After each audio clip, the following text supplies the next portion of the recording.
Yeah. Assalamu alaikum. Good evening, everyone. Hope you're well. Just about to go live on air in about 30 seconds. Thank you for joining in as always.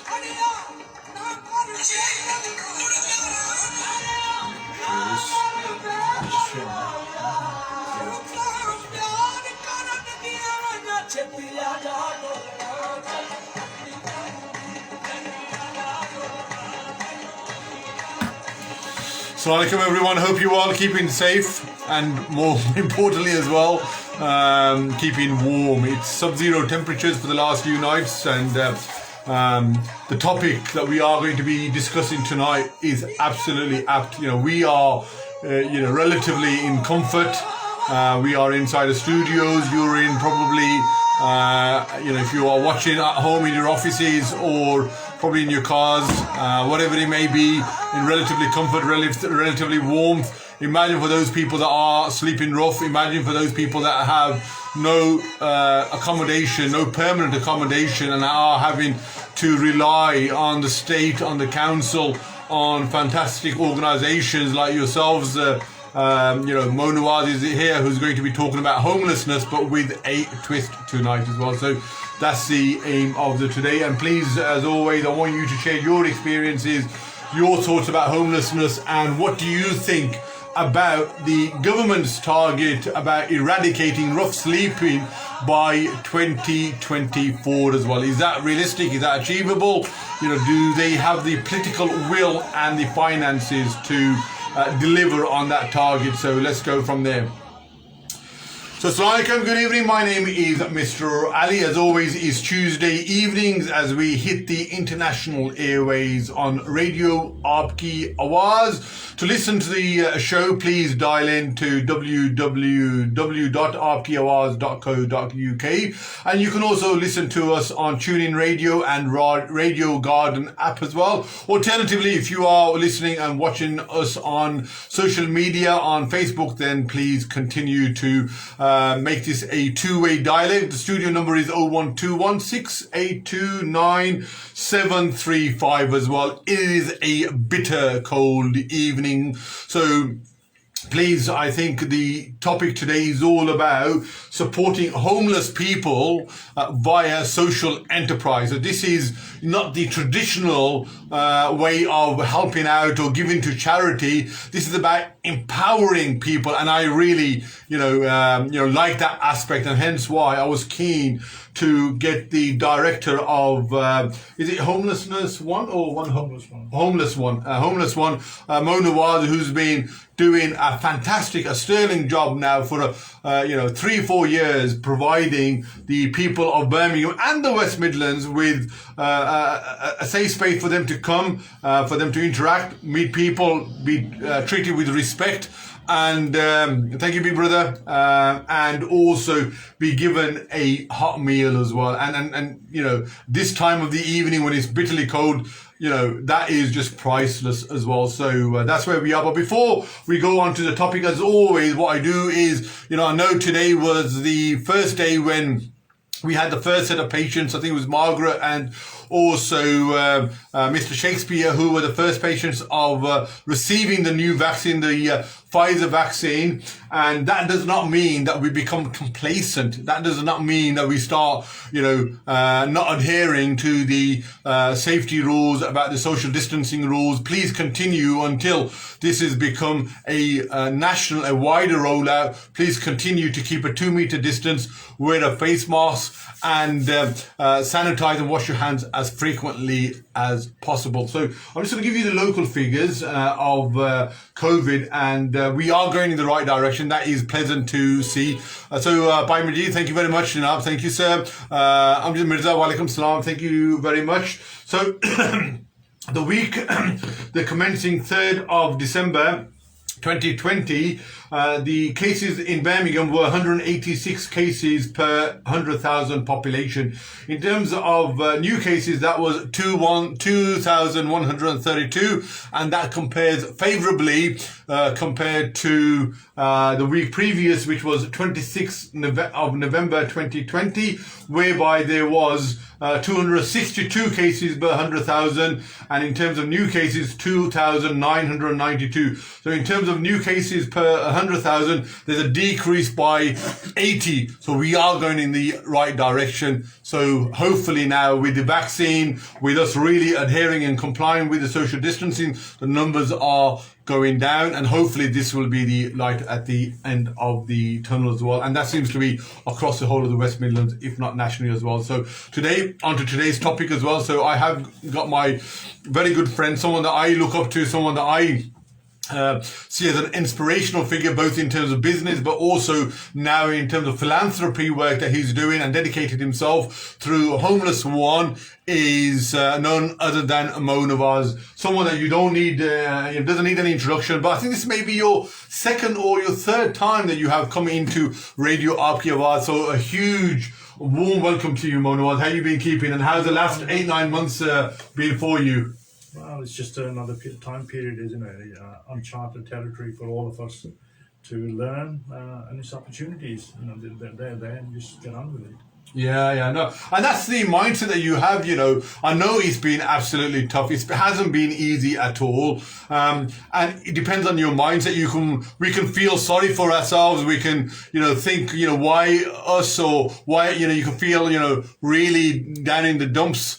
But as Moe Nawaz said, just a change is a different environment. We have to either adapt, we have to raise ourselves to the challenge, or unfortunately we're going to be left by the wayside. And really applaud to you on that one. So before we even get to the social enterprise element that I asked you to come and talk about, homelessness is something that I've covered a fair few topics. I think this time of the year when, we are feeling the cold, we are feeling, people, I know last week, Debenhams and the Arcadia Group announced collectively 25,000 redundancies at this time of the year. Expenses are high in terms of people buying huge amounts of presents. We do also, it's a time of the year we also think about those that are less fortunate compared to ourselves, possibly. Where is the situation with the homelessness? Do you see the Boris Johnson, who has said that he wants to eradicate this problem by 2024, and he has put a significant amount of money, even if I do say so myself, he has by himself said that we have invested over 1.2 billion pounds towards eradicating this. Are you feeling that? Are some of your service users that are coming to your homeless feed on every evening, 7 days a week, have they sort of commented they've seen a difference over the last year? I don't think it's just a question of the homelessness. I mean, the definition for homelessness is very, very broad. I mean, we feed on average about 150 people every evening. And if you take that average of 150 people, there is approximately 10% or less of those that are actually rough sleepers. Okay. So you've got a further 20% that is in local hospitals nearby. And then you've got a further 50% made up, which is, further 70% who are living in accommodation of some form or other, sure, be it HMOs or, house of multiple occupancies or other means. And people just haven't got enough money there, in all fairness. So they have to turn up to food banks, into food centres, kitchens, places to try and get a meal, at least one hot meal a day, or whatever they can take back. And most people, unfortunately, within that criteria, don't even have the electricity at home to be able to cook or anything like that. So, this is might be the only meal that they might get off a day. I think that's a very good point to start off, really, in terms of what is classed as a homeless. And we tend to sort of pull everyone into that one overall big title. And, the Boris Johnson figure of the rough sleepers is just a small, you said roughly about 1 in 5 are rough sleepers, and even if, these are probably the people that are getting the worst of it when they're having to, go from one place to the next, maybe sleeping outside doors or commercial properties in the city centre. Or we've seen these sort of makeshift tents, outside, the roundabouts or the traffic lights, the pelican crossings as well. These are the worst, and they're more likely to get abused, and they're more likely to obviously suffer some sort of physical violence. At the same time, they're the ones that will probably die of, the sub-zero temperatures as well, and maybe not getting, enough food during the day. But, thanks to the Sikh community, the Christian community, and also the Muslim community, not that, you classify as a Muslim charity, but across all sections, fantastic work is being delivered. So just going to reach out to some of the comments really before we move on. So, where are we? Muhammad Majid, yeah, fine, thank you, sir. Shabazz, walaikum salam, thank you, Qasim. Majid's giving you salam, thank you, Qas. Hope you're well as well, keeping warm. And Muhtarim, thank you, walaikum salam. Mo and team are doing amazing work. I recommend anyone to go and visit Homeless One. Absolutely. I think me, Brother Safraz and Awaaz Khan were planning to go this week. If not, we will take a rain check and go next week. It is something that we tend to support regularly as well. So as Brother Moe Nawaz was talking about, that you got the statutory homelessness, you've got rough sleepers, those people that may be at risk of homelessness, people at HMOs, people that may be in hostels. There's a huge variety of people that come under this broad heading, and I think we're going to try to encompass all of them in one together. But also, when we are talking about rough sleepers, maybe mention that they are rough sleepers as well. And if there's any experiences that you want to share, please, you can speak to Moe Nawaz directly. The student number is 0121 682 9735. Alternatively, please leave your comments and I'll do my best to read that out as well. So you mentioned that the last 8-9 months, in terms of uncertainty, in terms of change, in terms of our economic prospects, a lot of people were being furloughed. Those that were in self-employment or in small businesses really felt the effects of COVID. And poverty or the bleak economic prospects is just one of the factors that leads to people maybe thinking about going into temporary or short-term accommodation or being made homelessness. Have you experienced, from your direct dealing with some of the service users, a rise in people that maybe are bordering on being homelessness or are actually fit into that category? I think we get calls every day, even from the police, phoning up just to see people accommodation. We don't provide any accommodation. We provide like food, clothing in some cases, depending on the nature of the clothing. But in most cases, what we do is work with 1 or 2 housing associations, so we're able to get people into housing within a short space of time. In most cases, in the same day.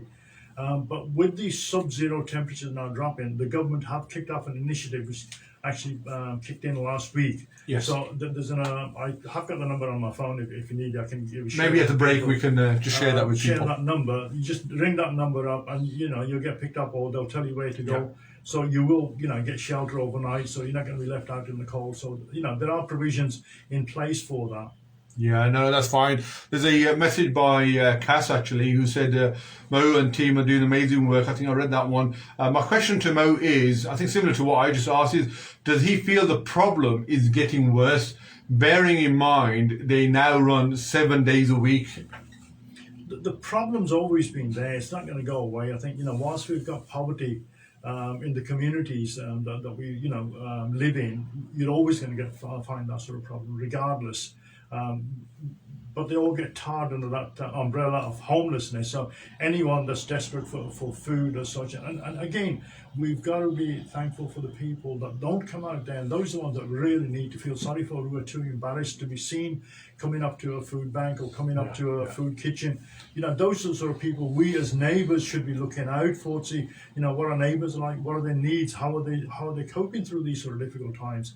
And people are too embarrassed to mention, and those are the ones that we really should be going out, to help. and to find out in the community. I agree with you on that one. You know, as human beings, I suppose going to someone and putting your hand out could be one of the hardest things that anyone does. You know, really, it's a real dent in your pride or, you know, the self-respect that anyone has. And in some ways, you also think about that, you know, as a person, as a human being, I failed, you know, whether it's in life, whether looking after the kids or providing for your family, and the fact that you're having to rely on the state or, you know, organizations like yourself for a meal or, you know, some of the housing charities for a roof over your head. It is tough. And I think sometimes we have to be a bit empathetic as well, you know, and it shouldn't be about a pride thing or not. You know, I do remember one thing that you said at my last show, and that was probably over a year ago now, that you said, for the grace of God, but for me, whereby I think it was that, you know, most people I think are 2 paychecks away from being made homeless. So, for example, you know, I mentioned 25,000 people have been given their redundancies, I think, through Arcadia and also through Debenhams. And, you know, most people, when they get redundant or, you know, happens to their workplace, you know, if you don't get 2 months or 2 salaries, then you get behind with your, you know, your utility bills, with your rent or your mortgage. All of a sudden, you know, the writing's on the wall.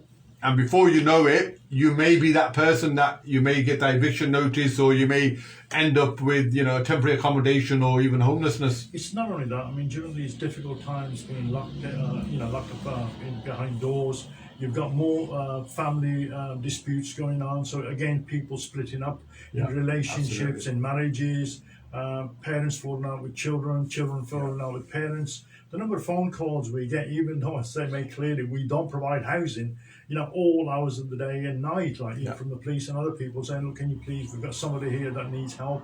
Or somebody said, look, my mom's just kicked me out, or my mom's boyfriend, she's got a new boyfriend, he just kicked me out, where do I go, who do I turn to, how old are you, 18, you know, and things like that. That's really, really a shame to see in a country, you know, such as the UK. And we are I think still the 5th richest economy or the country in the world as well. And I think I was guilty of that. I actually phoned Moe last Friday with a Syrian refugee that turned up to my local mosque, and she'd been sleeping in her car rough for 3 weeks.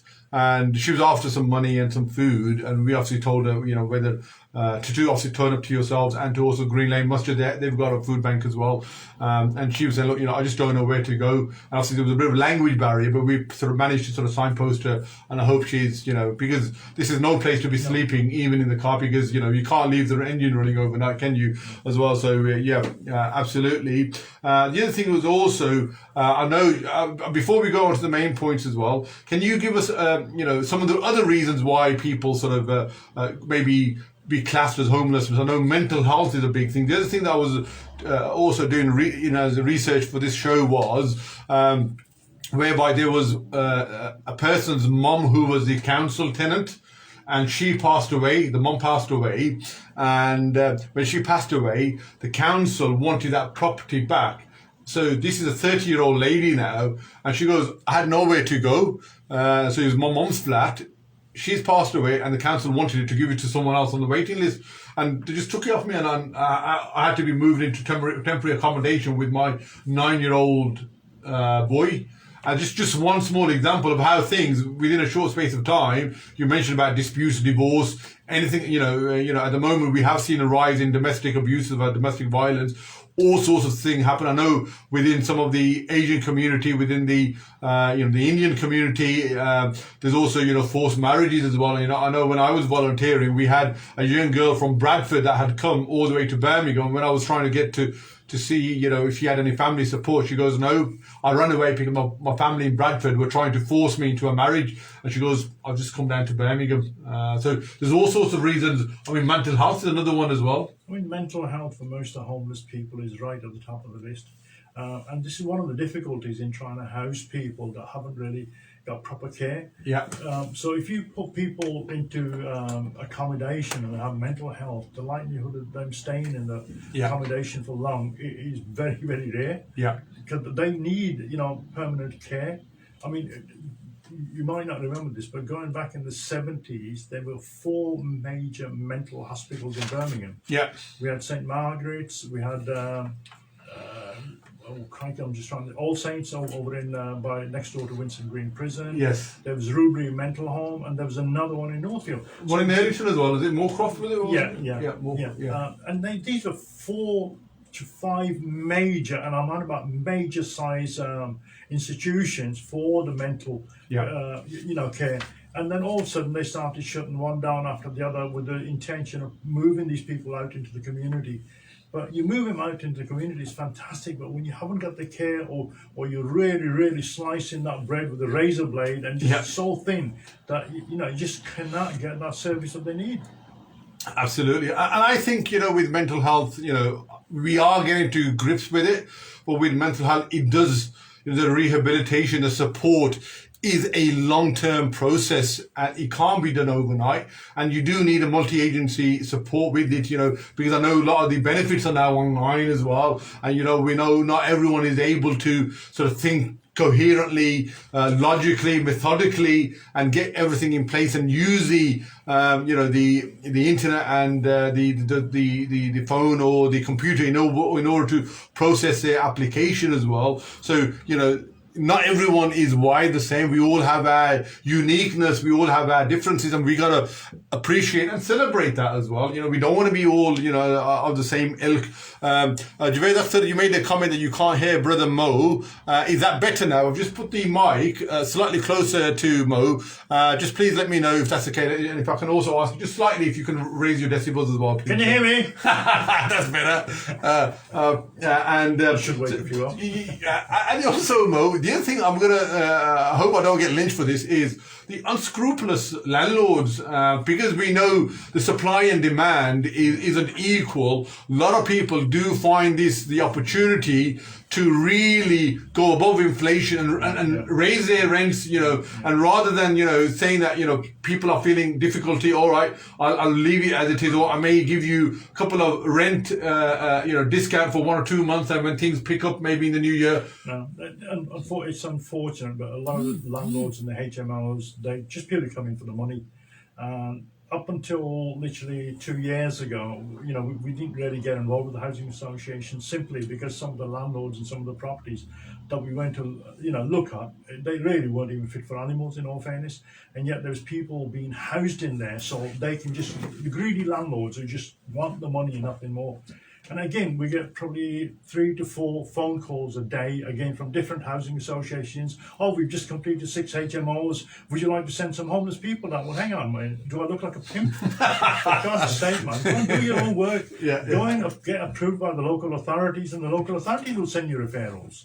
But, if you can't be bothered to do that, then obviously you're not up to spec. Absolutely. What we are finding, Mo, I was on a sort of virtual meeting last week by Sharon Thompson and Liam around HMOs and exempt accommodation. And what we are seeing is a real sort of, an increase in HMOs, especially in areas like Allen Rock, Lozells, Selly Oak, Small Heath as well, whereby, HMOs or exempt accommodation should be providing extra support for the tenants. And that's why they're getting a premium rate, but they aren't. No, they're not even getting the food and the care they're supposed to get. Very few of the associations actually go out there, give them all the support that they need, but the majority are just scrupulous landlords, I'm sorry to say. Yeah, that's right. And we don't want to tie every one at the same time, but, there's a huge rising minority of HMOs that are giving everyone a bad name, and we see the results when people are obviously causing,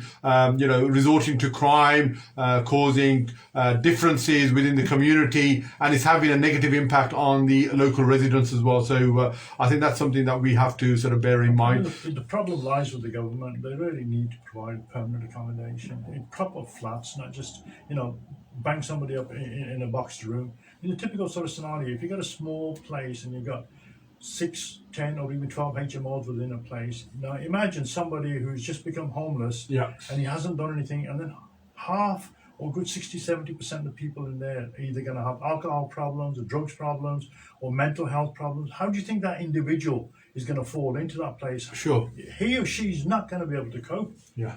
So, up until I got involved with the homeless, I used to think the people that were homeless were people that were either had alcohol problems or Drugs. drugs problems. It was only later, once you start to talk to people, that you realise, they're like you and me when they become homeless. It's only when they realise how difficult it is to get through the night and through each day into the next day that they turn to these vices at the end of the day. Again, guilty on that one, Mo. I remember when I was a student, going back a fair few years now, I came back and from my course, university in the evening, and there's a person there, and I asked him, I've got, I think it was £1, I think I gave him, I've got £1 for you, because obviously, being from my background, so go and buy yourself hot coffee or food, don't spend it on alcohol or drugs. If you're going to do that, then I'm not going to give you. And he said, no. Anyway, so I went, I came back 10 minutes later for some other reason, not to check up on him, and he had a drink, and I thought, oh God. And I said, I'm not going to give to homeless again. I felt sort of okay. And then when I started volunteering for, this is now 15, 20 years later, when I started volunteering for the homeless charity, then I've sort of spent a bit of time getting to know them. And they were saying, unless, I'm not an alcoholic, but unless I have alcohol in my system, or, I'm sort of, my mind is somewhere else, how do you expect me to get through this night? I can't. Yeah. And that was like a bit of a eureka moment for me. And I thought, I shouldn't be so judgmental. I shouldn't be from my high horse, from my relatively position of comfort. My job is to give and not to question or judge. Yeah. But at the same time, I think we do need, but if you're not giving them that money, that cash to be able to go and buy the alcohol, the likelihood that they're going to wean themselves off in some way or other, or they might even turn to crime. So what is the right thing, what is the wrong thing, is something that the local authorities and central government should be really addressing. No, absolutely. I'm going to read a few more comments, guys, if I can. So my question is to Mo. Every blessing and reward to you providing the much needed service to community, to the homeless community. It's an eye-opening. They do far more than I do, trust me. And like I said, this is not, Mo is just the pretty face, but there's a vast team that's been going on for many a year now, and I can vouch for that are there 7 days a week, whether it's, 1 day a week they're volunteering, or 7 days. They just, for them, it's now become a part of their routine, part of who they are now. So, and every blessing, it's a very eye opener. There's a lot of barakat in this, absolutely. And Emilio Novello said blessings. So a lot of support out there as well. And I'm now going to sort of move on to the reason why I called you, whereby I think we are normally used to, the traditional charities or people that are doing good work, selfless work, whereby, if I want to sort of help Moe Nawaz with his charity, I'll either spare my time, I can give him cash, or I can donate some food. That is the traditional way that we sort of tend to help the homeless charities and their service users. But, what Moe Nawaz has done with his new project, which I'm going to give him the opportunity to talk about, is something called a social enterprise. So this is like a non-for-profit kind of business whereby you try to fulfill a need within the marketplace, or you sell a product, and then the profit that you have, you then either reinvest that to, deliver more services for the service user, or the service user has a net beneficiary. I'm going to stop talking there. I'm going to sort of hand over to you now, if I can, Moe Nawaz, about your kind socks project that you've got. If you can sort of tell me about how that came about, where did the brainwave come from, and where are we at the moment with that? Okay, one of the things within the homeless charities, one of the biggest things that most people ask for is socks. So all year round, whether it's winter, summer, whatever, socks, underwear, followed by water and things like that. So I was coming up to my 65th birthday this year, and last year, I'm thinking like, well, do I retire when I get to 65, or do I want to do something? No, it's in my blood to keep going until I'm like 6 foot under or whatever. And it was a question of what else can I do? I feel that I need to do more. So I then started thinking quite deeply into what I can do. And then I took a leaf out of Tom's. I don't know whether you're aware of a company called Tom's. They set up about 15 years ago in the US originally with a single shop where they sold shoes. So for every pair of shoes that they sold, they gave a free pair of shoes away in the third world. to in Africa to people that didn't have any shoes at all, let alone a shoe with a hole in. Yeah, So yeah. they didn't have any shoes at all. So that was a very good concept, and I've always followed Tom's online and see what they're doing. How do you spell Tom's? TOMS. TOMS. You can go to toms.com or toms.co.uk and you'll read all about them, what they're doing, their services that they provide. And then again in 2013, another company set up which took a leaf from Tom's, a company called Bombas in America, and they did the same thing with socks. So they started for every pair of socks sold, they'd give a free pair away. Now the last figures I looked, I think about a couple of weeks ago, that was from 2013 when they started. They up until probably about 2 weeks ago, there was something like I think 40 or 50 million pairs of socks they've given away so far, within a space of like 7 years. So it just goes to show, you can tie one with the other. Now, bear in mind, Tom's is not a social enterprise. Bombas is not a social enterprise. We're not a social enterprise, but what we're doing is tying in elements of the social enterprise where we can give back to communities. Absolutely. So in reality, a lot of people say you're giving back. You're not giving back. What we're doing, from my sort of point of view, is that we're investing in the communities. These are our communities. At the end of the day, we're brought up in these communities, and if you can't sort of invest back in your community, the community invested in me. Gave me chance, gave me opportunities. Absolutely. So why can't we invest back into the communities? It's a twofold investment. The one-fold investment is back into the community, and the second investment is for your future in your next dunya. So it's a twofold investment in that sort of sense. So we set up then Kind Socks. We didn't set it up as a social enterprise. We set it up as a social enterprise project under a company, a limited company, as a for-profit, not a not-for-profit, but a for-profit company. And the intention is for every pair of socks that we donate, we give away a free pair. We set ourselves a huge goal of 1 million pairs of socks every single year we want to give away. Wow. So far, we've done just over around 11,000 pairs of socks, which is not a lot by any means. Yeah. But we're only just getting started on Absolutely. the marketing side. It's taken us a long time to source the socks. We've had to go out to Turkey, we've had to go out to other countries to try and make sure that the product, the quality, and everything else was there. So really, it goes hand in hand. So somebody buys a pair, we donate a pair. So we're giving them out to charities up and down the country. I think this week alone, last week alone, we did probably about 1,100 pairs to the different charities that we've sent. Some wanted 30, others wanted a few hundred, somebody else wants 200, because it's coming up to Christmas, and an ideal sort of thing they can put in their Christmas boxes for the homeless community. Absolutely. So this is quite a novel way of, like you said, of not only, I'm talking about as a consumer now, where I can buy a pair of socks, but it's also my way of then helping the less fortunate. If I know that, an equal pair of equal quality as well, may I add? No, you've got to bear two things here. The socks that we sell are high performance socks, and they're also like high end of the market socks. But the ones for the homeless, the average homeless person will wear these pair of socks probably for about a week, 2 weeks. They don't have anywhere to go and wash it or anything else. So they'll throw away until somebody else gives them another pair. And literally, it's like if somebody's asking out there and so I need a drink to survive, do you give them a glass of water, or do you go in and buy 10 cans of Red Bull? Yeah.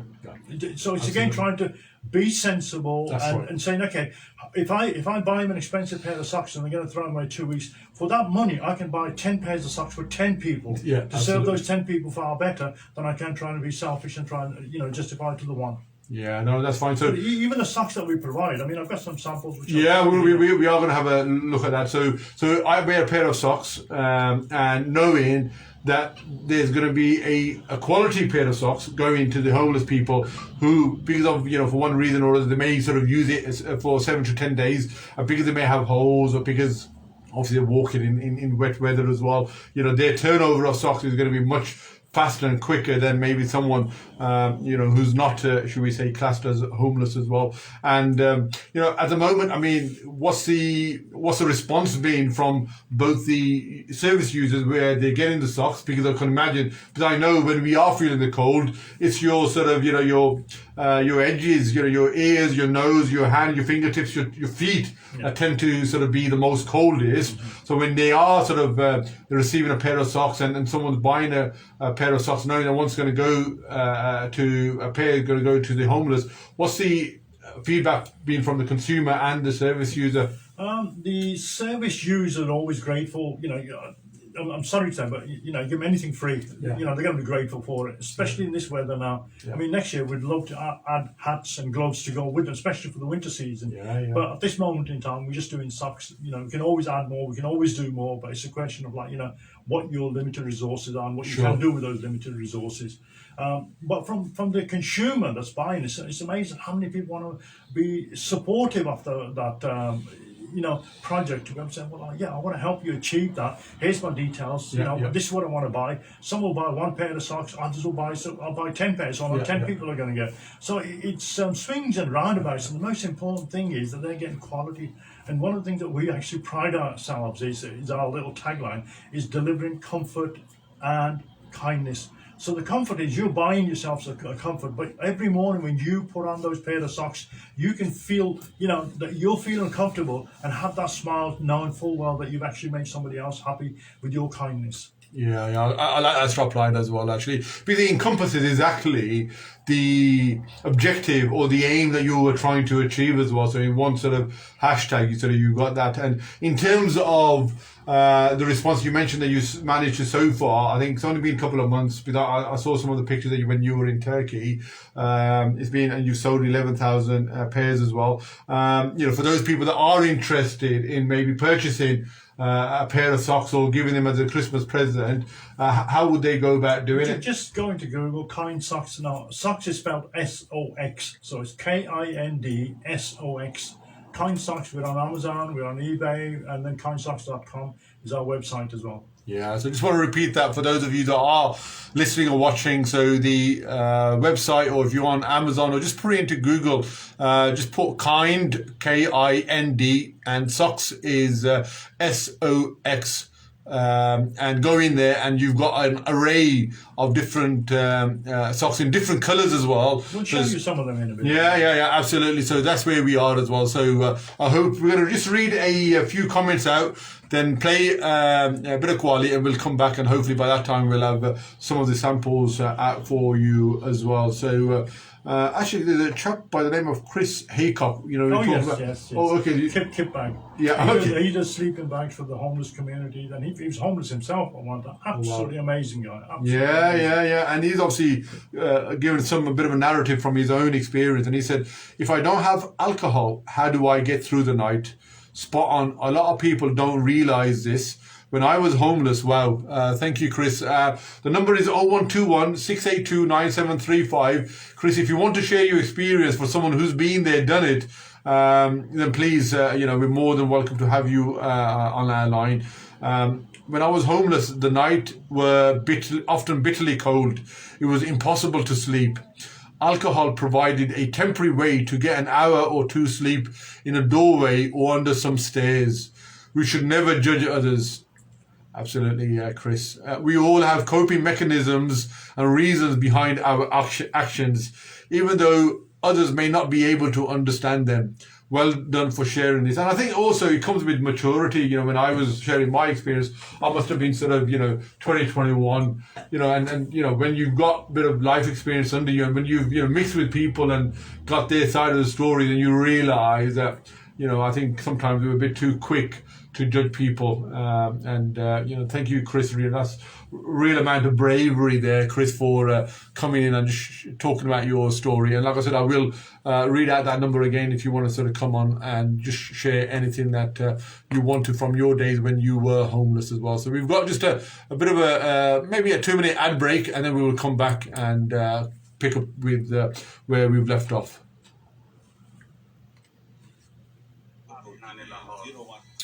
Thank you. Vasila, is there a cup of water at all? Glass of water. Thank you, yeah.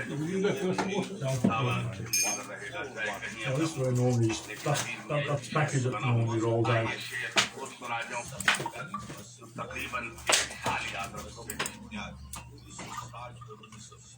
Thank you.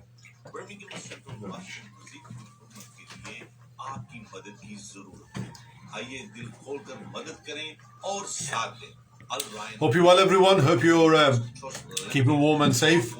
And think not too long now before we get to Christmas. So Just bearing in mind the rules about having no more than, I think it's 2 households with the main one being able to mix. So we have to be careful and mindful. The last thing we want is a spike in the unfortunately, no Desi tea today because brother Ikram Mirza is off.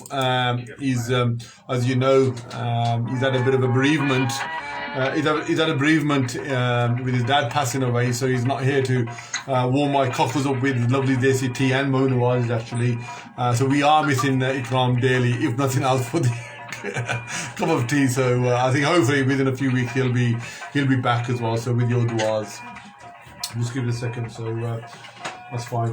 You got that. So no, that's fine. Thank you. You do that. I'm just going to mention some of the homeless figures as well, if I can as well, and then we'll obviously get back to that as well. So hope you're well. Just want to sort of pose a question for you that are watching. When you are seeing a homeless person, in a doorway, with a blanket around him,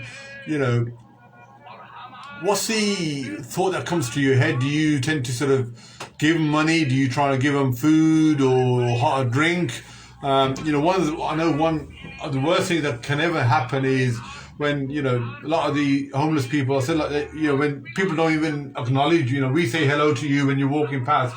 If you don't want to give, don't give, but at least reciprocate. Just acknowledge it. Just say hello back. I mean, smile costs you nothing. Smile costs you absolutely. If you give it from the heart, sincerely, you'll see the expression in their faces.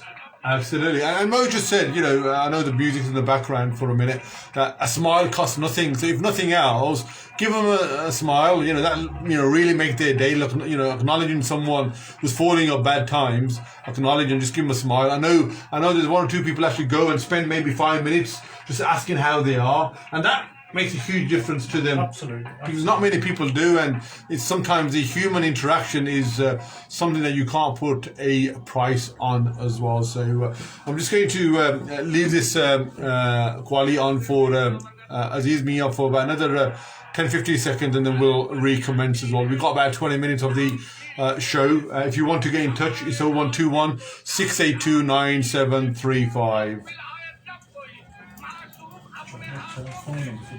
Yeah, please, if you've got one, we can also give that right at the end as well. So that'd be, yeah.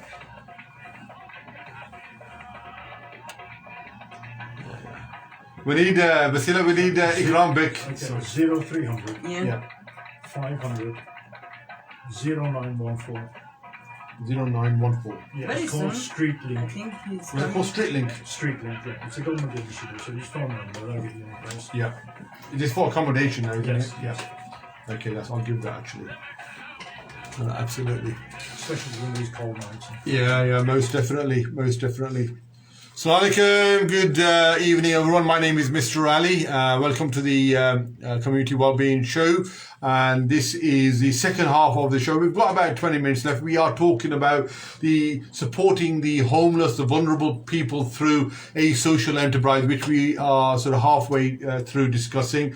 And there was one number that Moe Nawaz wanted to share with you about a charity that's being supported by central government called Street Link. So anyone that needs accommodation, temporary accommodation? Temporary overnight, something. So temporary accommodation, if you know anyone that needs temporary accommodation, then the number is 0300 500 0914. Please pass that on to your contacts, whoever may need that support for overnight or temporary accommodation. And I will share that again at the end of the... If you see anybody sleeping on the doorway, just phone that number and tell them where they are. Absolutely. And we will share this number once again as well. So in terms of just putting it into perspective, I have some facts and figures with regards to rough sleepers more or less. So in terms of what the situation here in Birmingham. So Birmingham has a higher number compared to the rest of the country. We have times 4 disproportionate number compared to the rest of the UK, and it is becoming more and more increased visibility. So what does that mean for the city of Birmingham? So 1 person out of 66 people is classed as homeless, and compared to 2016, that has been increased by 64 as well. So again, different figures or different data sources provide you with different figures as well. So in terms of what the figures are for nationally, in terms of those people that are rough sleepers, there are roughly 280,000 people in the UK that are classed as rough sleepers. And compared to in 2018, if we drill it down to Birmingham, we had 91 rough sleepers, and in 2019 that has decreased by about 48% to 52 rough sleepers, and that is because a huge amount of investment, a lot more cohesive and joined up work has been taking place. I know you've been part of a lot of meetings with people at social services, with the council, with charities and other community and outreach workers as well. And we can see that now in 2019 there was only 52 people that were actually sleeping rough. And this is not homelessness, this is just rough sleepers as well. So I think it's worth putting that into the equation. So in terms of where we are now with Homeless One, this is now over the last 2 or 3 years now. You've been going on for 7 days a week. How long have you been doing so? No, we about 18 months now. 18 months. Up to 2 years in this Ramadan. Yeah. So about 20 months now that Moe Nawaz and his team have been doing this hot feed now. It's not just cold food. The whole food venture been running for 6 years now. Yeah, that's right. So in total, the whole thing's been running. But I know the 7 days a week, that's just, like I said, a real concerted effort, because I know before you were with Awaaz as well, Friday, Saturday and Sundays, 3 days a week over the weekends, but to do it 7 days, like I said, I've got to sort of dust my cap off, really. So I'm just going to read some comments and then we'll get on to the coin socks samples. Abdul Sattar, smile is sunnah and charity. MashaAllah. Absolutely. Abdul Sattar, great. He runs a fantastic homeless centre. Oh, really? Bradford, absolutely amazing. Tell me about who Abdul Sattar is. He runs a charity in Bradford for the homeless. Oh, really? Yeah, absolutely. Same thing. Feeds, 7 nights a week. MashaAllah. Abdul Sattar, hats off to you, sir. And Javed Akhtar is what support is. I don't know what you mean by that. Okay. Does the homeless food project support women who are suffering domestic violence and due to their visa conditions, they have no recourse to public funds? These are forgotten victims and are hard to reach members of the community. Sister Zara looks after that sort of side. Okay. So she actually gets food out there to those women that are vulnerable or in shelters where you're not allowed to be near. No, absolutely. So they have got a sister by the name of Zara that deals with the domestic side or the issues that surround the female gender as well. And it may be worth for those people that aren't aware of where you deliver your services, or maybe give roughly. Yeah. Well, we're in Digbirth. We're in the old dogs' home premises. We've been there now 3 years, thanks to the generosity of the Latif Foundation. Without them, literally, we would still be out on the streets. So they're in absolute amazing support. And it's again within the community, people within the community, self-support, helping us there. They refuse to take any rent off us. Our electricity and gas bills, they refuse to take that off us. It's amazing how many good people are out there that just want to help, So it's the old dogs' home. What's the road? So it's number 10 New Bartholomew Street. So that's 10 New Bartholomew Street in city centre in Digbirth as well. And I do remember about 2 or 3 weeks ago, one of the Latif sons. No, the eldest brother passed away. Ilyas passed away, didn't he? Yes, really, and this will help him in his next. Absolutely. The fact that he's providing the facilities, paying all the utility bills and the rates as well. I would imagine whatever all the costs associated. It's the Latif Foundation, the Latif family that are helping. A great deal towards Moe Nawaz and his Homeless One team being able to deliver the services that they are doing as well. I feel offended when you say Moe Nawaz and these things. It's not it's the team. It's the team, isn't it? They really are the backbone behind everything. No, most definitely. I think it's worth to sort of keep on reiterating that as well. It is a team effort as well.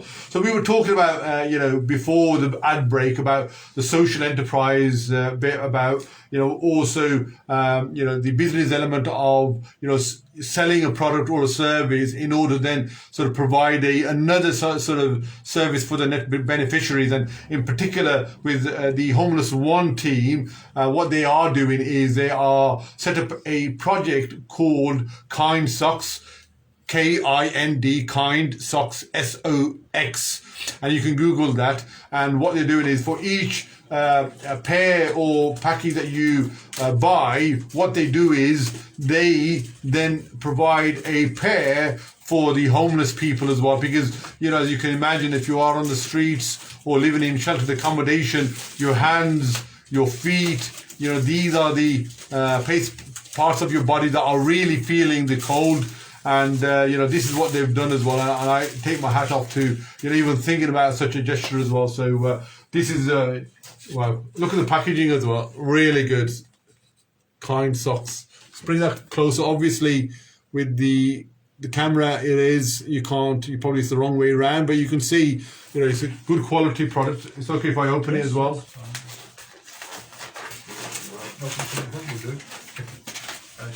Oh, there we are. Sorry. So there we are. So and so we're just going to open it here. It's a fashion nowadays to have not your traditional grey or colour sort of socks, but have these slightly brighter ones. Blue ones and the red ones. These are the sort of in fashion at the moment, and these are the ones that you are selling. So these are the ones that we give away, by the way. Oh, okay. That's the actual sock.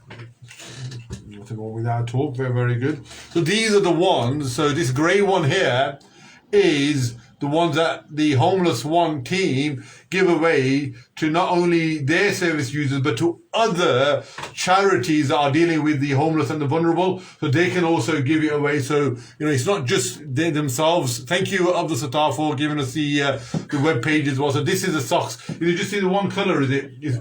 Is it just the one colour? It's charcoal grey. We send out others in addition to those as well. Yeah, so it's a charcoal grey, and this is what the homeless people will receive, and they will be wearing. And as Moe Nawaz said, they are of a reasonable quality, and because of the fact that the water goes into their feet, and because they don't get a chance or have anywhere to wash their socks on a regular basis, their average sort of time period where they will use the socks and throw it away is anything maybe between those are 7 comfortably 3 months plus. Yeah, absolutely. So very good. And these are so normally when you buy a pack, Mo, is it 3 packs per? No, the singular. I mean, this one here. These are the top of the range. The 200 needle. Yeah. Brushed cotton. I mean, these go out somewhere about I think 12 to 14 pounds a pair. Yeah. The top end, and then the others you'll get again bamboo socks like that, 3 in a pack. Yeah. Again, 3 in a pack. They'll go out for I think it's about £11 or something like that. And it's actually got Kind Socks. Bamboo socks again. Yeah, it's got Kind Socks written on there actually. So because I know I did go onto your website.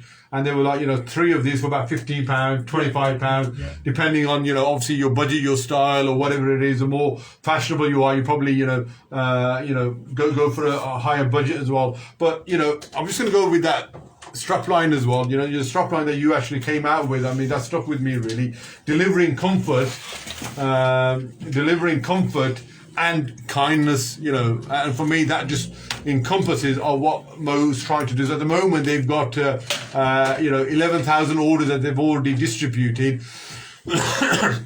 And one of the reasons why I wanted to get Moe Nawaz back into the studios was just to get us an update in terms of their homeless feed, but also more importantly to really promote and raise awareness about a different form of giving, different form of charity, and the fact that they've sort of thought about innovative and different ways of helping the homeless, whilst you're also helping yourself as well by, purchasing a quality pair of socks, if not, through maybe even 3 pairs of socks, and the profit from that is then also reinvested in buying a pair of socks. It's a very, very simple concept, very simple principle. Any business, if they want to, are struggling, just go and work with a charity. Go find a charity, see what the needs are, whether it's a water aid charity, whether it's a clothing charity, whether it's a food charity. Make some sort of donation. Say, look, for every X amount we sell, we're going to give that. Yeah. And it'll help you, it'll help them. And believe me, the blessing is at the end of the day, what goes around comes around. Comes around. I mean, you mentioned 11,000. We haven't sold 11,000 in that short space of time. I think we've probably somewhere about 4,000 pairs that have gone out. Yeah. But on the other side, we've given away far beyond. Because to us it doesn't really matter. If there's a need and we've got the socks available, we'll give them out. It's irrelevant at this moment in time. Yeah, no, absolutely. So for those of you that are looking to buy your family, friends a Christmas or a New Year's gift, then what better than a quality pair of socks from www.kindsocks.co.uk as well. .com. Oh, .com, sorry. Abdulsattar.com, sorry. If you can just edit your message and put .com as well on that. So all in all, so I mean, fantastic gesture. So we will continue to share that with you. So for those of you that are interested, you've either can go direct to Moe Nawaz and ask him for the details, or if not, as Abdulsattar said, kindsocks.com and you can order your own pair as well. I suppose it's a bit similar to when there are some coffee shops whereby you go in and you obviously pay for yourself, but you say, all right, put another one on for someone that may not be able to. And I don't know whether there's any in Birmingham, but I know sometimes down south it's more popular, isn't it? There's one or two other enterprises that have set that up and doing for every X number of cups of coffee, we're going to give one away to the homeless, or for every X amount of sandwiches we sell, we're going to give someone away, or for every X amount of pizzas we sell, we're going to give or for every pizza we sell, we're going to give a slice away to the homeless. So you can tie this into your business and have that feel good factor inside you, as well as investing in the community. Absolutely. No, you're right. So I think this is the way forward as well. I mean, I remember when I was a student, you had that magazine that everyone sort of used to sort of sell, The Big Issue. That's right, and that's in one way you're sort of empowering the community to sort of not just put your hand out, but to sort of do something and feel productive and almost earn a small living out of what they were doing, and that was hugely successful as well. So I certainly can relate to that as well. And are there any other sort of initiatives that you are thinking about, or other charities within Birmingham have sort of set up as well? By no means we're not the only one. I mean, there's at least half a dozen other companies online doing similar sort of thing, like for every pair of socks. Yeah. They're giving a free pair away to the homeless. Others doing hats and gloves, shoes. You can tie it into any business, and there's more businesses online now, and it'll help you, to grow at the same time, as long as you're able to then go and help others that are in need in some form or other. You can do it with food lines, you can do it with clothing, you can do it in any type of business. There's nothing to prevent you, from reaching out and putting back into the community, or that investment into the community, the same community that's putting money in your pocket. Yeah, no, most definitely. And in terms of, we've got about 2 or 3 minutes left now, Mo. In terms of the future, maybe for the next 12, 24 months, how do you see the issue of homelessness, both, I would say in terms of the national policy towards homelessness? I know there's, before COVID, Boris Johnson put a lot of, it was part of his manifesto actually to sort of really, put a lot of emphasis and investment towards this, and also more locally with Andy Street and also Sharon Thompson trying to eradicate that here more locally. How do you see that unfolding over the next maybe 12, 24 months? I think the budget's been cut back. It's going to be tight, and yes, we'd all love to see this, but in reality, you've got to say, well, hang on, where's the money going to come from? So things, whatever deadlines I've had, those deadlines are going to have to be stretched a little bit longer, I think. Yeah, no, absolutely. And in terms of yourselves with Homeless One, I know you're sort of it's full steams ahead. Probably just maintaining that is going to be a big achievement. 7 days a week for 365 days a year. Any future plans for Homeless One team? You thought about maybe sort of any other initiatives? In all fairness, we've now been working with Green Lane Mosque on their food bank. We've been working with our Sufa along with there. So you know, we're trying to integrate and try and work more side by side with each other rather than into single silos, because you know you can achieve more by working together. Absolutely. And each sort of homeless charity organization has their own strengths and weaknesses. Absolutely. And you complement, and you can learn from each other, and you can complement each other as well. So you know, and I think you know, there's more needs to be done, because I remember when you know, initially when Javed was around over there, you know, just by opposite the Moore Street station, that corner, there was about 5-6 different charities in their little corners, and they weren't even talking to each other. I thought, okay, you know, who am I to say anything? But there should be a bit of sort of coordination and, you know, a bit of goodwill between each other. But I just saw people were coming and doing their bit and going, you know, just no communication. But like you said, Moe Nawaz, things are changing as well. So on that note, I'm going to ask Mo just to give you the final thoughts and comments, really. And then I will, as always, give my thoughts, please, Mo. Do you want to say anything? No, just you know, carry on doing the good work that everybody's doing out there, and thank you for all your support with the Homeless One. You know, please keep on supporting us, because you know, without you guys and without the community out there and without the volunteers, we wouldn't be able to do what we do. It's all thanks, you know, to yourself and the grace of Almighty up above.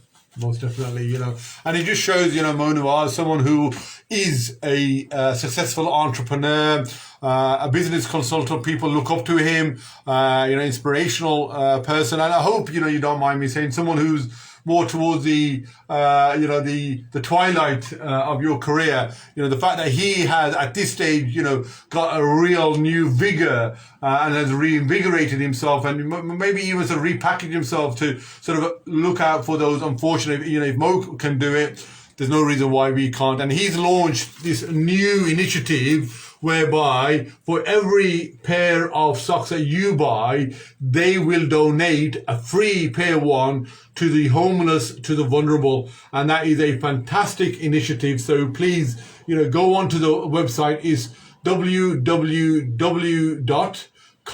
K-I-N-D, socks, SOX.com, and please, the different you know, qualities, the different colors, suits everyone's taste. It'll be an amazing, a fantastic Christmas gift as well. So please, you know, help yourselves and each other as well. And as the strapline suggests, delivering comfort and kindness. You know, what better way to finish the program? I hope you're well. So next time round, if you do see a homeless person or someone that is, you know, fallen on hard times, if nothing else, just, you know, spend 2-3 minutes just asking how they are, and give them a smile, and that will really make their day.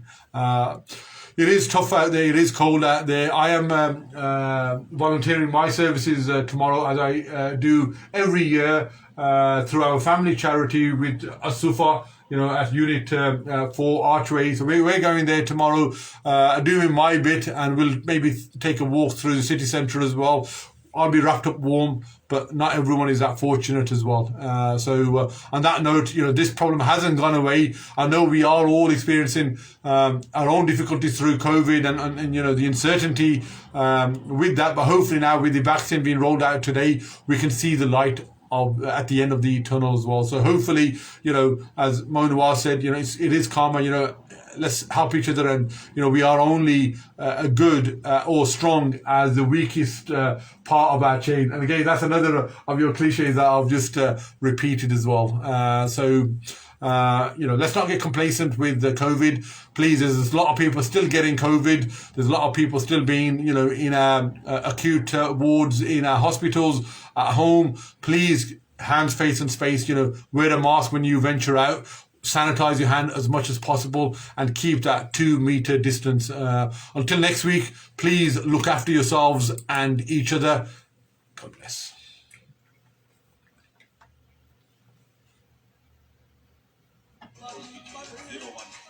Thank you. Allah Hafiz.